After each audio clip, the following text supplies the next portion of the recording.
104.5 The Team, your home for Yankees baseball. We are now joined by our good friend, Buster Olney. Buster, the losing streak is over. I can't imagine a worse combination than the Yankees playing West Coast games, okay, which keeps you up to 1 o'clock anyway, plus all the stuff you're doing while you're watching the game, passed out probably for hours and hours and hours afterward. I'm actually surprised to be speaking with you. I thought that 7-game losing streak would have just ended it. There was realistically a chance my first question to you today was going to be, what the hell is going on? But they finally won. Is it time to panic, right? The old New York Post question, right? Yes. I mean, no, it's fine. I mean, every team goes through stretches like this, and they're a good team. It's not like Aaron Judge suddenly is an awful player. It's not like he's surrounded by awful players. They're a good team. How many times have we seen East Coast teams or go to the West Coast or West Coast teams go to the East Coast and they struggle and they're terrible and then they find themselves? So, please. If the losing wasn't enough, Gleyber Torres goes down with an injury, Tommy John surgery needed. What's the recovery time looking like for the great prospect? Well, they think he's going to be back in spring training. There certainly is there's not a long history of position players coming back from Tommy John surgery to draw from. But the fact that it's not his throwing arm that got injured, gives you some hope. I am going to be curious to see, if he has a seamless time frame. Look, I know that the Yankees internally felt that there was a chance he was going to come up and help this year. I don't think they were as far along down the tracks that a lot of the media members made it out to seem. He was going to definitely come up and replace Chase Headley at some point. Where it really hurts the Yankees is that they lose the opportunity to have an impact-type young player come up in August and September and to play and to show what he could do. Because baseball history is filled with those guys. Francisco Rodriguez with the Angels in 2002 coming up, Xander Bogaerts in 2013 for the Red Sox. They come up and they're very comfortable and they help out in the postseason.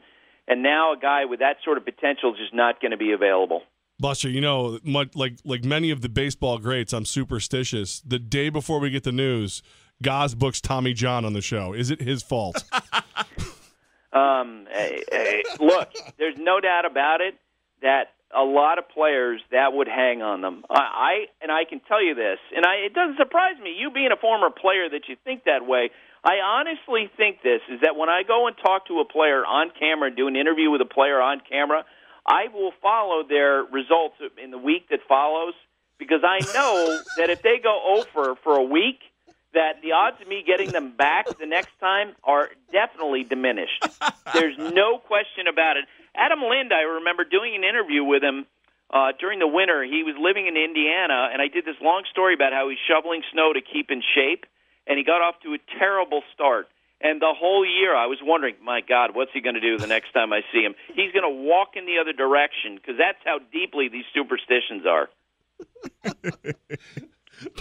But it's so bad, too, because I almost didn't want to talk to Tommy, but it was a good interview.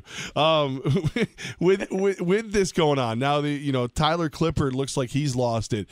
You've got multiple injuries. Are some of these moves that that you've been predicting all along, are they going to happen sooner than we thought now? I don't think so. I will tell you this, talking with general managers with other teams, they really think that Brian Cashman will wait. But he also is an opportunity guy. He'll wait and see if something hits, something strikes. And you do wonder if some of those opportunities might come up sooner rather than later. For example, Sonny Gray, he's healthy for the first time. Oakland, if they're going to be motivated to move him, now would be a time to consider it. And maybe after a struggle against the Astros the other day, that the Oakland decides to move him. And I've been watching this whole situation down in Atlanta. I'm very interested because they're talking about moving Freddie Freeman, who's a Gold Glove caliber first baseman, over to third base to fit in Matt Adams. Matt Adams would be absolutely perfect for the Yankees. And I wonder if that all is a smokescreen, the Freddie Freeman moving to third base thing, potentially, and because maybe Atlanta wants to keep the trade value up. Because the last thing they want is for other teams like the Yankees to think, well, at some point the Braves have to dump Matt Adams, and eventually I think they will, because the idea of playing Matt Adams at first and Freddie Freeman at third, that's untenable defensively. And Matt Adams, without a doubt, he would be an upgrade over Chris Carter at first base. He's a left-handed hitter. Yankee Stadium. I mean, who would be more perfect for the Yankees, and he wouldn't be that expensive, I'm guessing, than a guy who's nicknamed Big City. Buster Olney with us right now on 104.5 The Team. Buster, if you ask Tyler Austin's mom, it's clearly Tyler Austin. Have you seen her Twitter where she's retweeting all these shots at the Yankees and Chris Carter? I noticed that. I read about that. I'm assuming that at some point probably Tyler's going to reach out to Mom. That's a difficult conversation. Say, hey, Mom, can you hold off on that because you're not making me look good? And what would would be better for Tyler Austin would be better to have a better contact rate. I mean, that's what's holding him back. I mean, if he needs to play better, I think, to get an opportunity. And Matt Adams is a proven major league hitter who's got postseason success, including, if you guys remember, that big home run off of Clayton Kershaw. Yeah, absolutely. And also out in the National League. Earlier in the week, the Mets were playing the Dodgers, and then we had it continue on. A Yasiel Puig home run upsets the Mets. What did you make of the Mets' reaction to Puig's trot around the bases? I said on SportsCenter that, in the NBA, we always hear that phrase about reputation fouls. This was reputation wine, okay? Because Yasiel Puig in the past has done some dumb things, there's no question about that. It felt like the Mets completely overreacted to this. I was watching it live when it happened. And you know what? In that moment, that was a big hit because there are, a couple outs, couple runners on base. Pill tried to throw the ball past Yasiel. Yasiel just killed the ball, and it was a big hit. It broke open the game. And he stood at home plate for just a tick longer than normal, but his trip around the bases was shorter than what Yoenis Cespedes takes. And so when Wilmer Flores said something to him and Travis d'Arnaud said something to him, you thought, come on, that feels like sour grapes. Keith Hernandez was doing the game broadcast, and he said he wasn't sure why the Mets reacted the way they did, given all the stuff that we see from hitters these days. And even Wilmer Flores, after the game, in telling reporters what bothered him, he said, look, we're playing badly. We don't need to watch that. That's not Yasiel's responsibility to take care of that. How about the Mets taking care of that instead of expecting Yasiel Puig to treat them all nicely? Plus, my God, it was, I think, in the fourth inning. Really? It's not like it was 20-0 and he Cadillac'd it in the eighth inning. Buster, do you think they hit him? I hope not.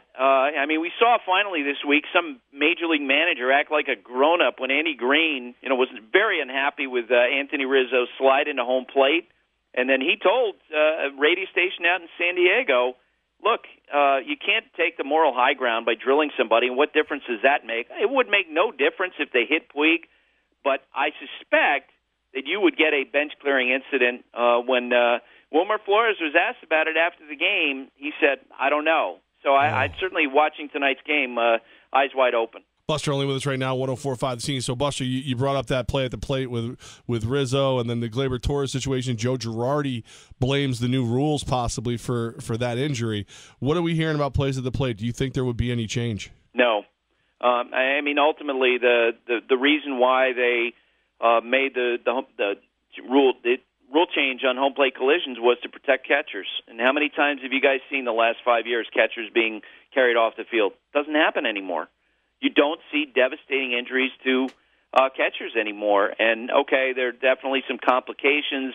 Joe's point was that base runners are, because there's no more catcher collision rules, are going into home plate differently. Sometimes they're going head first. That's not the catcher's problem. And that's a byproduct, and maybe that's up to the teams to tell the runners not to go in head first like that. Buster, where are you off to this weekend? Off to St. Louis.